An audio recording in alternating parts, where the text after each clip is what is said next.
आज आमर जो 2 दिन धरी राज्य सम्मेलन अनुष्ठित होता ग्रामांचल महिला एवं शिशुर विकास पाई जो आशाकर्मी माने नियोजित होती से दिवारात्र जनगणकर स्वास्थ्य सेवा जोगई दे आसुला बेले उभय केंद्र राज्य सरकार से सर्वनिम्न प्राप्य देवारे वंचित करिसेंति। कोरोना महामारी समय आशाकर्मी माने जो भली भाव में स्वास्थ्य सेवार नियोजित होते जहाँ कि विश्व स्वास्थ्य संगठन स्वीकार करिछि भारत वर्ष जो भली भाव में बहुल जनसंख्या विशिष्ट राष्ट्र जोटी अधिकरू अधिक कोरोनार प्रसार हो पारि था एवं ताकू सचेतन करिबारे आशाकर्मी माननको भूमिका को भूयसी प्रशंसा करिथिला बेले सबुठारु दुर्भाग्यपूर्ण घटना भारत वर्षर सरकार एवं ओडिशा सरकार आशाकर्मी मानकर सामाजिक सुरक्षा मासिक भत्ता एवं सर्वनिम्न मजूरी दबारे तालतोल नीति अवलंबन कर विरुद्ध गणतांत्रिक प्रक्रिया संघर नियम अनुसार सरकार निकट में आमर दाबी उपस्थापित करने सहित किभली भाव में आशाकर्मी मैंने सेमानकर प्राप्य पाइबे गणतांत्रिक पद्धति पल्ली दिल्ली पर्यंत विभिन्न पर्यायर ए आंदोलन जारी रहिबो। आगामी विधानसभा अधिवेशन समय बजेट अधिवेशन समय यदि सरकार बजेट रे भत्ता वृद्धि न करते ताले द्वितीय पर्यायर जो हम मीटिंग जो मार्च मासर बजेट अधिवेशन प्रथम पर्याय हुए तापर छुट्टी हुए तापर आरंभ हुए द्वितीय पर्यायर विधानसभा आगे आशाकर्मी माने अनिर्दिष्ट काल पाई धारणा देवे। वर्तमान आपड़ देखिए आशा माने मासिक भत्ता पाते बहुत आंदोलन फल बहु दाबी फल पूर्ववर्ती सरकार मासिक सुनिश्चित भत्ता दाखल कर दौले एवं परवर्ती पर्याय 7,000 टंका होइछि। बर्तमान आपड़ देखिए ये सरकार आसवा पर जून 1 तारिख पर बहु जगार बहु ब्लॉक रे प्राय 84,000 आशाकर्मी ओडिशा रे काम करुचंती। प्राय ब्लॉक रे 2 मासरू 8 मास पर्यंत पैसा दरमा मासिक सुनिश्चित भत्ता अन्य इनसेंटिव पाऊना न पाई काम करुचंती। आमे अनुमान करुचु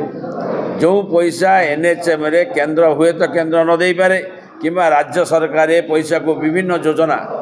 इलेक्शन ओरिएंटेड योजना सुभद्रा योजना जो योजना करिछि से योजना पाई बजेट है बजेट नहीं विभिन्न आड़ू विभिन्न विभाग पैसा काट करी ताको प्रथम पर्याय द्वितीय पर्याय किस्ती देउचंदी सेथिरे मध्य जेहेतु आमको 2 मासरू 6 मास पर्यंत आमर कौन मासिक सुनिश्चित भत्ता मासिक सुनिश्चित प्रोत्साहन राशि एवं अदर्स अन्य इनसेंटिव मिलू नहीं आम आशा करुचु आम अनुमान करुचु या सत्य ये पैसा से डाइवर्ट होती एवं परवर्ती पर्यायर पूर्णांग बजेट हेले से पैसा को एडजस्ट करिके एमानकु देबे से 6 मासरू 8 मास दरमा दिया जाए आम पैसा को डाइवर्ट करा जाय। आज आपण मानक माध्यम कहबा को जाउची सुभद्रा टंका जेतबळे इलेक्शन प्रतिश्रुति देकरी समग्र ओडिशा रे आज सरकार व्यतिव्यस्त होउछंती जे सुभद्रा टंका पाइबे सेठी आज आशाकर्मी माने ताकर मासिक प्राप्य पाई पाउनांती। जो दिन ठारू डबल इंजिन सरकार शासन कले सुभद्रा टंका को बांटिले आमे आमर मासिक दरमा पाइबार वंचित होउछु। आमे सेति पई कहउछु जे आज ओडिया अस्मिता नारी आसिकी शासन करिसेंती डबल इंजिन सरकार ओडिया अस्मिता नारे ओडियार माँ जेतबळे रहउछंती आशाकर्मी तांकर न्याय्य प्राप्य को भूली से अन्य बाटे ताकू दबारे चलीछंती। कहीं आशाकर्मी माने जेतबळे स्वास्थ्य सेवा को आगे नौछंती ताले तांकर कण गुरु दायित्व नुह आशाकर्मी मानकर मासिक वेतन एवं अदर इनसेटिव से पाइबा को हक नुहे। तेणु तापाई आज आपण मानक माध्यम आमे सचेतन करेछु सरकार को जे जो ब्लॉक रे जो जिले में 2 मास 3 मास धरिकी आशाकर्मी माने तांकर न्याय्य प्राप्य पाउना काम करी तांकर भत्ता पाउना सुभद्रा टंका ନାଁରେ ହରିଲୁଟ୍ ନ କରି ତାଙ୍କର ନ୍ୟାଯ୍ୟ ପ୍ରାପ୍ୟକୁ ତୁରନ୍ତ ଦିଅନ୍ତୁ। ଆପଣଙ୍କ ମାଧ୍ୟମରେ ଏହା ଜୋରଦାର ପ୍ରସାର ହେଉ। आशा दीदी टंका खाईगले सुभद्रा दीदी निश्चिंत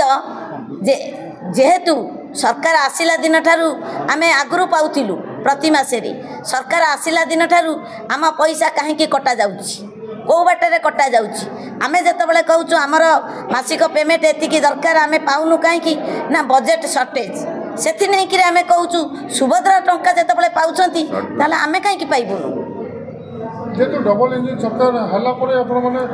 निश्चिंत डबल इंजिन सरकार हवा परे आमे आमर बजेट कटा होउछि जेतु पूर्व सरकार आपण माने पाउथिलु आमे पूर्व सरकार थिला बेले आमे पाउथिलु आमे सरकार विरोधी नुह आमे राजनैतिक दल नुह किंतु आमे कहिबा कथा आमे मासुकु जेतिकी प्राप्य आमे काहे की पाउनु बजेट को पटे जाउछि।